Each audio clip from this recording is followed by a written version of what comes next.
Hello and welcome to the Majlis podcast, Radio Free Europe, Radio Liberties current affairs talk show focusing on Central Asia. I'm Mohammed Tahir, host of the Majlis and Radio Free Europe, Radio Liberties media manager here in Washington, D.C.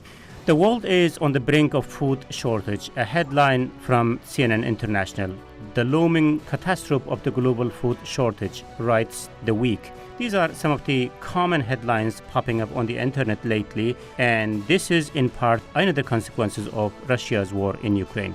Russia is one of the world's largest wheat producers, and Ukraine is not very far behind it. Now, these two countries are at war, sending shock waves around the world regarding the already scarce and fragile food security. This concern couldn't be more pressing in Central Asia, where some countries depending on Russian wheat for up to 90%, and Russia banned exports beginning of this March. On top of that, the region relies on Kazakhstan to fill any deficit. But Moscow's decision also led Kazakhstan, the largest buyer of Russian wheat in the region, to lose access to Russian wheat, thus banning its wheat export effective today, April 15. This is particularly catastrophic news for the impoverished country of Tajikistan, which imports up to 90% of its wheat from Kazakhstan. Equally bad news for Kyrgyzstan, as half of its wheat comes from Kazakhstan, and as well as for Uzbekistan, the largest Kazakh wheat importer. All this comes at a time when prices for wheat and other food products have risen to record highs throughout the region, and the region's buying power has seriously diminished due to the loss of income from the labor migrants, another victim of the war. Now, what next for the region? How people are coping with it? How is the situation today and what is expected tomorrow? What are the authorities doing about it and what are their options? On the broader picture, what will be the implications of this in months ahead? To discuss all these, I'm joined by Dr. Khalida Ajigulova, researcher in human rights, gender equality, forced and labor migration in Central Asia, joining us from Kazakhstan. Rizkelde Sadka, independent journalist and environmental researcher, joining us from Kyrgyzstan. Bruce Pannier, Central Asia analyst, joining us from Prague, Czech Republic. Thank you, colleagues, for joining us on this important conversation. So let's start from the big picture development. Russia, which is the world's largest wheat exporter, producer, temporarily banning grain exports to its fellow members of the Moscow-led Eurasia Economic Union that includes Kazakhstan, Kyrgyzstan, Belarus, and Armenia in March. So how big of a deal is this? Let's start with you, Rizkelde, maybe. It is a big deal, and it's not only related to the restrictions. This also has to do with prices, because as we know, last year when the region was dealing with the quarantine and coronavirus, it was also the drought has a big impact on production and farming in the region. So just like, for instance, drought had a negative impact on Kyrgyzstan crop production by 41%, which is huge. And that forced Kyrgyzstan to increase its imports from Russia. So on top of all this year, now, since Russia introduced this restriction on exports, we have a situation where the prices are going up literally on a monthly basis. It was very observable in March last month when the prices started jumping up literally on a weekly basis. And then I actually saw this on the local market when I went there to buy groceries. I saw a line of retirees, mostly retirees, lining up for buying flour and anything sugar, and sugar went up dramatically. There was a time when the sugar went up, I believe, more than twice the price of than it was previously in February, before the war started. Yeah, and a similar situation is concerns are in Uzbekistan, as you said. Tajikistan and Kazakhstan also introduced its own ban on exports, even though they have more than 6 million tons of crops in reserves, and they seem to have enough, but they don't want to have any effect on the domestic market. So since the Russia introduced this ban, most of the Kazakh businesses, especially in that business, they were buying from Russia as well. Russia stopped it till August, and it is expected that Kazakhstan this month will introduce a ban till June. Yeah. which is about 2 months. I guess So I think it's quite a development. It's a huge development for this region. I guess the ban, Kazakhstan's ban, is effective from today. April 15 is what I heard. Khalida, perhaps you know more than us. I mean, again, Kazakhstan introducing this, let's hope, temporary restrictions of exporting wheat to neighboring countries, neighboring Central Asia. I mean, I was giving example of Tajikistan, 94% of dependency in terms of wheat import to Kazakhstan. I mean, we know wheat is crucial in Central Asian kitchen. So I don't know how's the situation on the ground in Tajikistan, as we could not have anyone from there to join us today.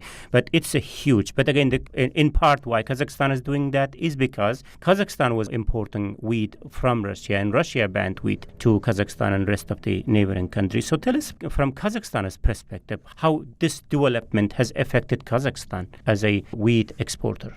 As far as I know, Kazakhstani flour producers, many of them, they prefer to buy wheat from Russia, even though we do grow our own, wheat, and we also export it. But the wheat in Russia was cheaper than in Kazakhstan. Yeah. So basically now, because Russia banned the export of wheat from the country, it means that the Kazakhstani producers of flour, they basically have to buy from within the market, and so the prices indeed higher than in Russia. And so this may be one of the reasons in the first place, why we see the rise in the prices for flour right now. But also maybe because, again, this is like a precautionary measure, because right now nothing is really clear. The future is really not clear for anyone. And perhaps this is just another precautionary measure by the government to prevent any real shortage on the market. And again, they are basically employing this measure, just establish this food security for the country, to ensure this food security for its own people. But of course, it is very important to take into account that this ban for export of wheat from Kazakhstan may indeed negatively affect our neighbors in the region, in the Central Asian region. So at the moment, I believe it is an issue that should be discussed at the political level among the presidents of all affected countries in the region. Yeah, we will get to that in terms of what they are doing about this crisis. Before that, Bruce, earlier I was talking about the Tajikistan, for instance, the huge dependency that it has in terms of grain imports from countries like Kazakhstan. And in the case of Kyrgyzstan, bulk of their grain also comes from Russia, which is banned now. And then Uzbekistan, the same, importing wheat from Kazakhstan as well as from Russia. They are now deprived of both sources. So tell us how the crisis is affecting Tajikistan, perhaps Uzbekistan, and maybe Turkmenistan in this case. I mean, in Turkmenistan's case, that's a very interesting country. I mean, it sounds to me, the food shortage is never-ending story there. Now, on the top of all this, we have this new development, new situation. So tell us from the local perspective of those three countries, how they are affected so far from this development. I mean, prices are going up just like we've heard, same in Kazakhstan and Kyrgyzstan. Obviously, prices are going up, and some, steeply for all kinds of basic goods. If we're just talking about wheat, though, flour, then yeah, sure. I mean, for one thing, Kazakh flour was like one of the most desirable types of flour you could get in Turkmenistan for a long, long time. I mean, that's what people wanted. Was Kazakh flour and not their own, for obvious reasons. Turkmenistan not being exactly a big wheat producer. The quality is also, I mean, my knowledge comes from my previous background as the director of the Turkmen service. So the flour produced in Turkmenistan, that it does not compare to what they could get from the Kazakhstan. So there's also a quality issue there. Oh, yeah, well, without a doubt. I mean, Kazakhstan has enough money to use decent fertilizer, and they probably have much cleaner water that goes into the fields, than in Turkmenistan. So, I mean, there's a lot of things that make Kazakh flour or wheat a lot better than Turkmen product. Tajikistan, of course, they've had the same problem, and the prices have gone up again. The thing that I thought was, I hate to use the word amusing because it's a serious situation, but President Rahman again said he called on all citizens to stock up food supplies for 2 years. And I'm like, he said that so many times in the last 15 years that it really lost its meaning. And this is a serious situation now. But I don't know what the people even make of that, because like I said, they've heard it 10 times or more in the last 15 years, where he's been saying stock up for 2 years, like there's going to be an apocalypse or something practically. Uzbekistan, yeah, I mean, it's going to hit Uzbekistan really hard. I would say the difference between Uzbekistan and Tajikistan and Turkmenistan is that Uzbekistan has a much bigger agricultural sector. But it has lots of mouth to feed, right? Pardon me? But Uzbekistan also has lots of mouths to feed. Yeah, well, they do, but like I said, that's they won't be able to. They couldn't be self-sufficient for wheat or flour, but they grow a lot of other things. So the fact that you don't have the same kind of access to bread, at least chances are that you'll have good access to fruits and vegetables, for instance, nuts, things like that. So whereas Tajikistan and Turkmenistan, that's not the case, really. I mean, they grow some of those things, but not anywhere near enough to feed their populations. Yeah, a couple of questions there. Maybe Rizkel, or anyone who wants to jump in here. But yeah, we have been saying that the situation is very, very serious. I mean, how to measure the seriousness, Rizkel? What do you have in mind when you say this is very serious? Well, I think, we have to look at the official statements or data and the realistic data that is coming out on the ground. It's like, for instance, Uzbek service reported recently that the Uzbek government stated that the food items went up by 2.5%. But the economists in Uzbekistan, they're saying that these numbers are not realistic. So the real number is anywhere between 20 to 30%. That's probably more realistic. And given that, we can probably have an idea how bad it is in certain countries. And speaking of certain countries, in Kyrgyzstan, we know that prices on food items, and like, for instance, to be specific, vegetable oil that is typically imported from Kazakhstan, doubled last year during the pandemic. But this year, the price is also going up now. And so it's all connected to the situation in Kazakhstan as well, and Russia, of course.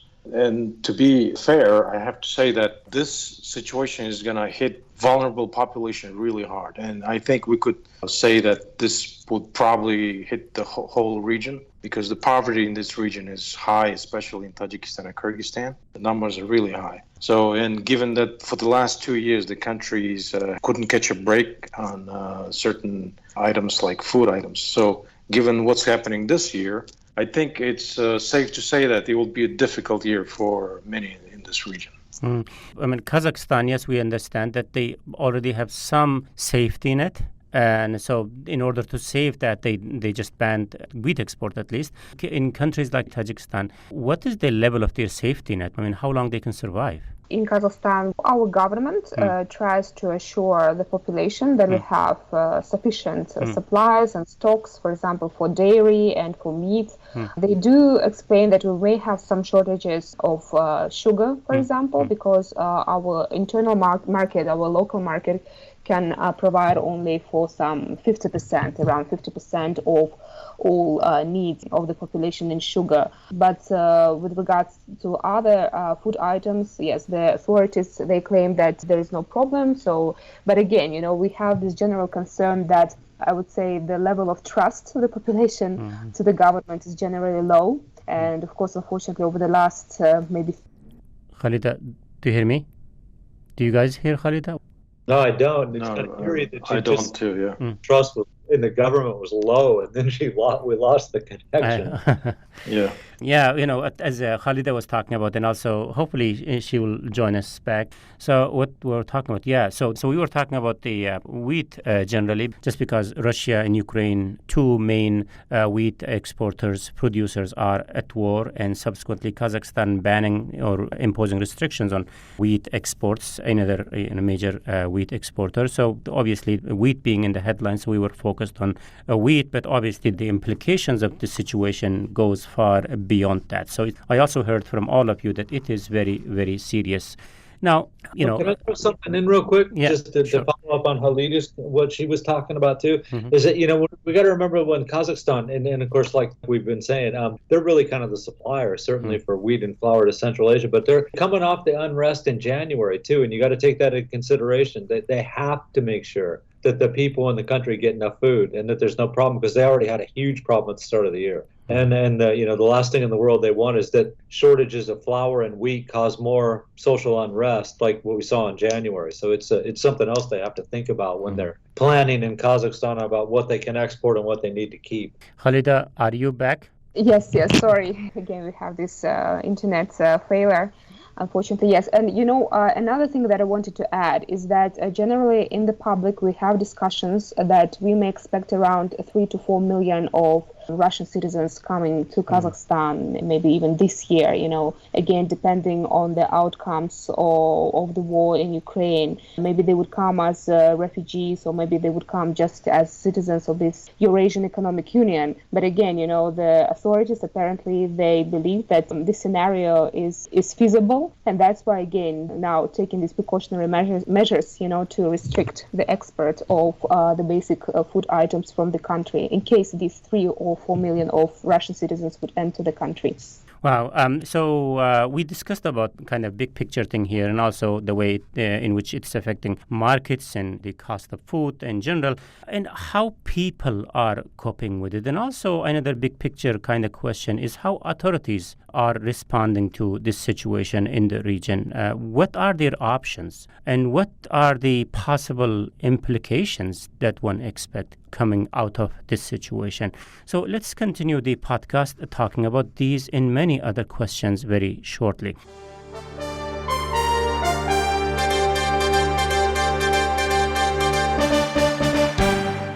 First, let me recap the debate. Today on the Majlis podcast, I'm joined by Dr. Khalida Ajigulova, researcher in human rights, gender equality, forced and labor migration in Central Asia. Rizk Eldesatki, an independent journalist and environmental researcher. Bruce Pannier, Central Asia analyst. I'm Mohammed Tahir, host of the Majlis podcast and Radio Free Liberties media manager here in Washington, D.C. And we are discussing the pending food shortage, perhaps crisis in Central Asia. So we said it's a serious crisis, or it is about to turn into a very serious one. So how people are coping with this, Bruce? You follow those developments through the local sources. We spoke about Tajikistan, for example. We spoke about Turkmenistan, and these two countries that I think would be very vulnerable in the current situation. How people are coping with this crisis as it is. It looks like to me more yet to come, but as we speak. Well, I mean, generally across Central Asia, the initial reaction, as it always is when there's something big like this happens, is to hoard as much food as you can. So, and I've seen photos of empty shelves in stores from all around different parts of Central Asia. But, that it's not so much that they're out of all those products because they can replenish it, but just because people are panicking that, they know this is coming. So, and you've seen the reports where people are buying 5 times as much sugar as they used to, also because they expect the price is going to go up, as we've heard, and it probably will.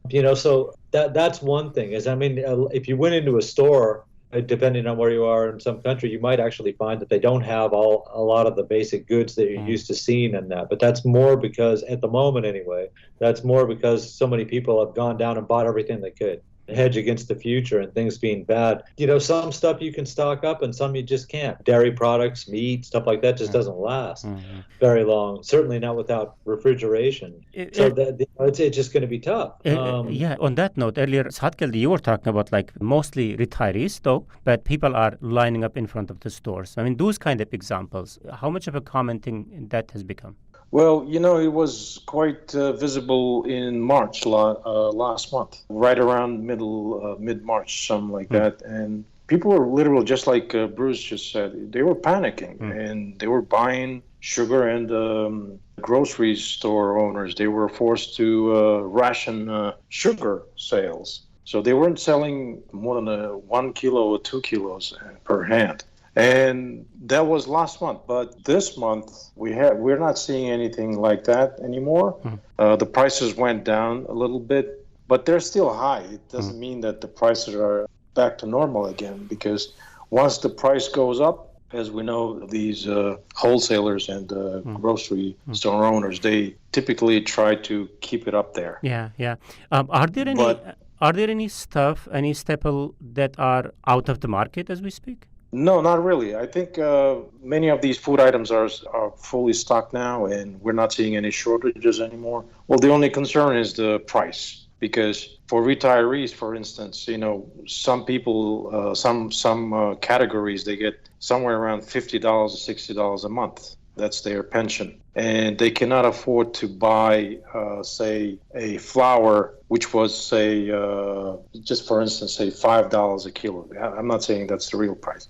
But if they can, they will buy it when they have an opportunity, and they do not want to wait till later when the price will go up significantly. So that's the main, I think, major factor that the people were panicking. And I think the government couldn't help because they typically say that they have stocks, everything is fine, but somehow it doesn't work. Earlier, Arab Yaral's Turkmenistan was reporting about the lines, similar lines, perhaps longer, because the reporting was like, people just start lining up early in the evening to be among the first when shop opens next day. And this is, I guess, the story about the lines in front of the subsidized food stores in Turkmenistan. I don't know how is the kind of environment other than subsidized stores in the country, but food shortages has always been an issue in the country. But one is, yes, food shortages. The other thing is price hikes. And, as the war continues, unfortunately, we expect this to be even worse going forward. And also another consequences of the war is like lots of people have lost their income. Like I'm particularly looking into the migrant community in Russia, that they are affected because of the war in Ukraine. I mean, one thing is that, yes, food prices and shortage of the food. The other thing is the purchasing power, Bruce, that has also diminished. What kind of complication is this adding into the already a fragile situation? Well, I mean, it's amazing how many problems are all coming together at the same time. That's what's probably going to be one of the hardest issues to deal with for all the governments of the region. Certainly the governments of the region that have a lot of migrant laborers is what are you going to do with all these people that are coming back to no jobs and added strain on the food supply by being there and at the same time being unable to probably afford the prices of the food as it is now because everything's going up due to shortages. Like I said, that's another factor that the governments, I don't know how they're going to deal with that exactly. We know that in Uzbekistan, at least 200,000 people have shown up since February and come back to home. And I imagine it's in the tens of thousands in Tajikistan and Kyrgyzstan also. And what do you do with them? I don't know. That's a good question. It's going to put a strain on a lot of things. Like I said, not just the employment industry and the jobs industry, but the food supply in the countries. Khalida, you follow this thing as part of your profession. The impact of all this to migrant workers and kind of trickling effect of that into all the other problems that we are talking about in terms of the price hikes, in terms of the food shortages and these restrictive measures. I mean, what kind of implication we should expect to see in days and months ahead of these all problems coming together? Yes, indeed. It's a very serious question because, for example, already in Kazakhstan, we have observed the devaluation of local currency up to 25%. And actually, that was also one of the reasons why the prices for food and other items, they just skyrocketed. But now, for example, the government introduced some financial measures and the currency, the local currency, it got stronger. So, but nonetheless, the prices remained almost at the same high level. So I think the problem right now is that, again, the people, the population at large, they're not certain about their future. They don't know what would happen next. Again, they don't really trust much to the government. And already we see that people starting, to save and economize, and maybe they're spending less on maybe unnecessary items, and of course spending more on food.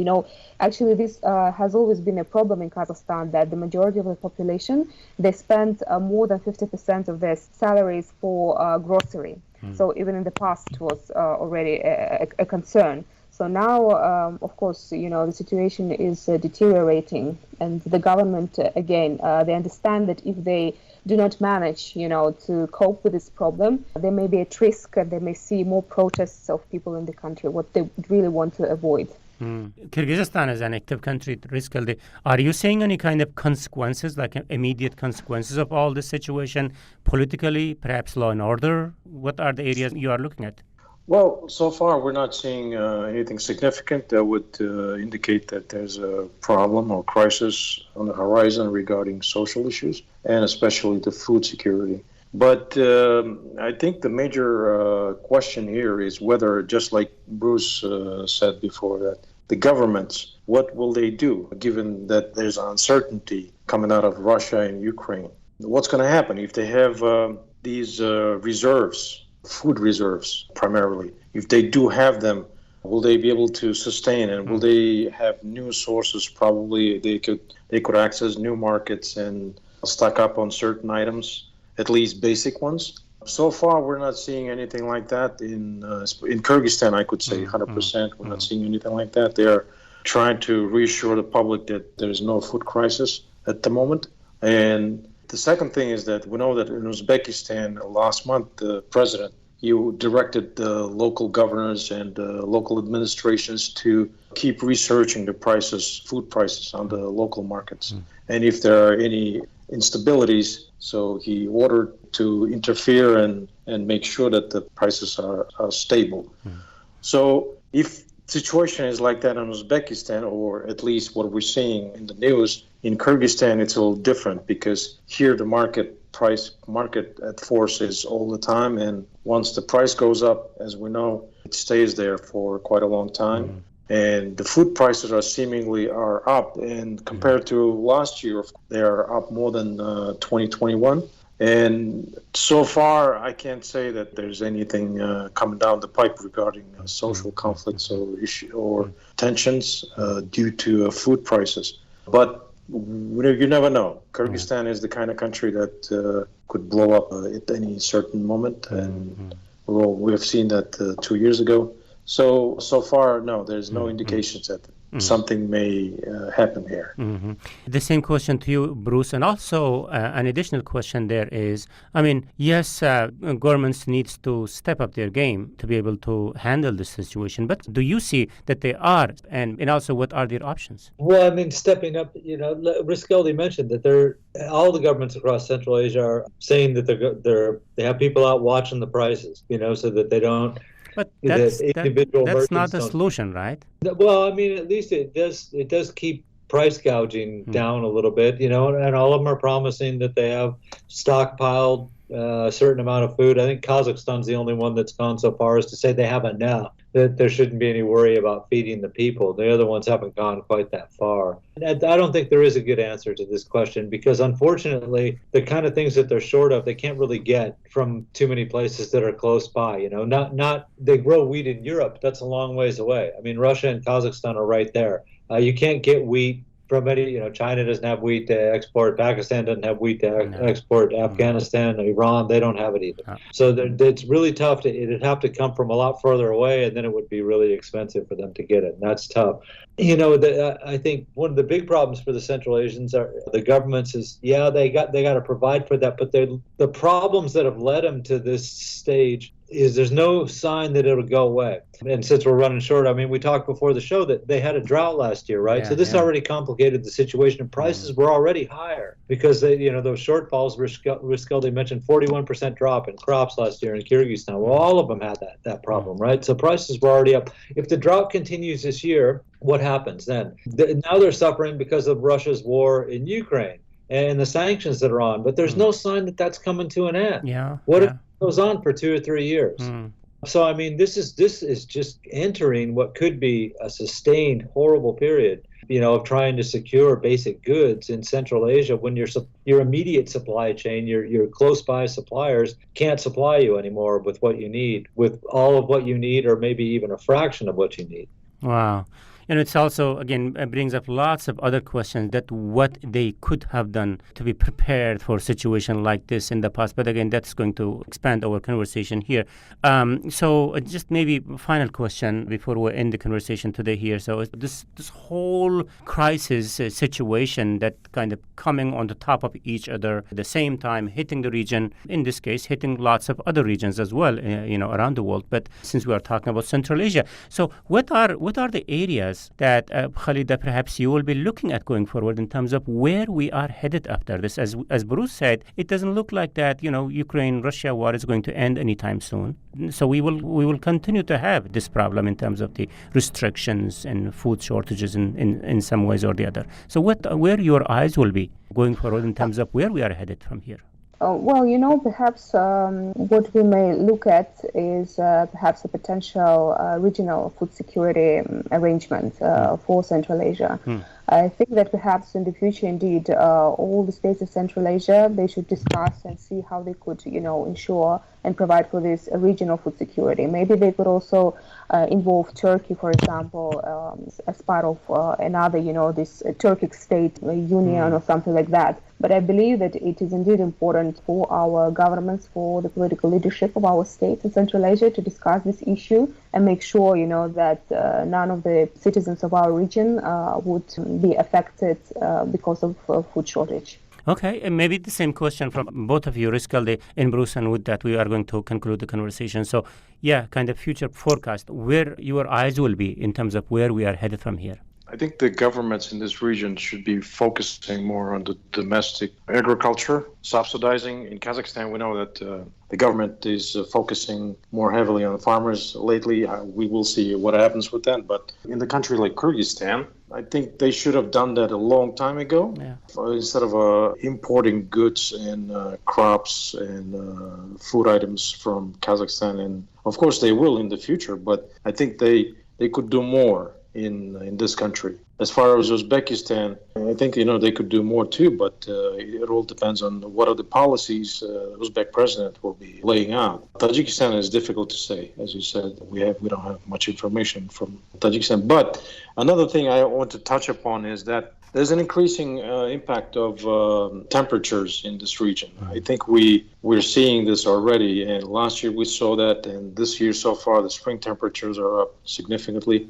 We don't know how summer temperatures will have an impact on agriculture, because we saw that last year water shortages had an impact on farmers in Kyrgyzstan. Maybe we'll have the same development this year again. But what I'm trying to say is that I think the governments in this region should focus on sustainability in agriculture, which means water cooperation, transboundary water distribution, and most of all, they should settle their disputes, whether it's a border or economic disputes. Like, for instance, Kazakhstan and Kyrgyzstan on the border, they are constantly having these problems. Yeah. Another problem is Tajikistan and Kyrgyzstan. Yes. We know what happened there. And Uzbekistan and Kyrgyzstan also seemingly have some border issues as well, which is about a week ago there was a shooting on the border and 2 people were dead as a result on the Uzbek side. Yeah. So I think there's plenty of issues, but it all depends on how these governments in Central Asia will come together. And so far, we're not seeing any sign of progress, to be honest. Let's hope that if this crisis kind of, convinces them to come together, because it seems to be there is no other solution. Bruce, do you see any solution in that context where you will be looking at as to where we're headed? First, I really like Halida's idea. I mean, regional food security cooperation would be a great thing. But just to follow up on what Riskaldi was talking about too, I mean, that's what I was thinking, is that they really have to pay a lot more attention to domestic agriculture in all these areas. And, the weird thing is that there's a lot of untended land out there. We've heard of, the Kazakhstan has had the big problem with land privatization and everything like that. And that's because there's a lot of land there that you could farm or practice some kind of agriculture, animal husbandry or something on, but there's nobody there to do it. Tajikistan has the same problem, and even Kyrgyzstan and Uzbekistan to a large extent. That's why they got people leave. A lot of people that leave to be migrant laborers in Russia are from rural areas, right? So Tajikistan certainly has this case where there's untended farms because the people just packed up and left and decided they'd make more money in Russia than sitting there and working the farm in Tajikistan. Bring back that land. You got people coming back, migrant laborers and stuff. The government needs to inject a huge amount of money, these governments, into domestic agriculture, but farming, and see if they can convince people it's profitable to go back to the farm, since they can't go to Russia anyway, and grow more food for the local population. That would be one possibility anyway.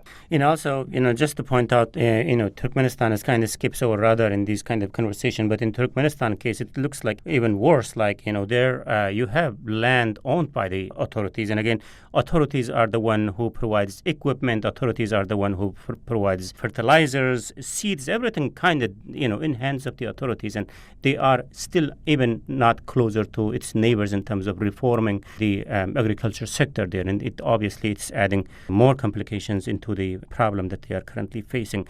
Okay, let's see what we might be talking about in the upcoming weeks as Russia's war in Ukraine enters to, I guess, 6th week or 7th week now. So thank you very much. and Dr. Khalida Ajigulova, researcher in human rights, gender equality, forced and labor migration in Central Asia, who was joining us from Kazakhstan today. And also big thanks to Rizkel Dishatkidi, an independent journalist and environmental researcher, who was joining us from Kyrgyzstan, and Bruce Pannier, Central Asia analyst, who was joining us from Prague, Czech Republic today. Thank you very much, colleagues. And this is it from me, Mohammed Tahir, Radio Free Europe, Radio Liberties media manager and host of the Majlis podcast here in Washington, D.C. Until next week, bye-bye.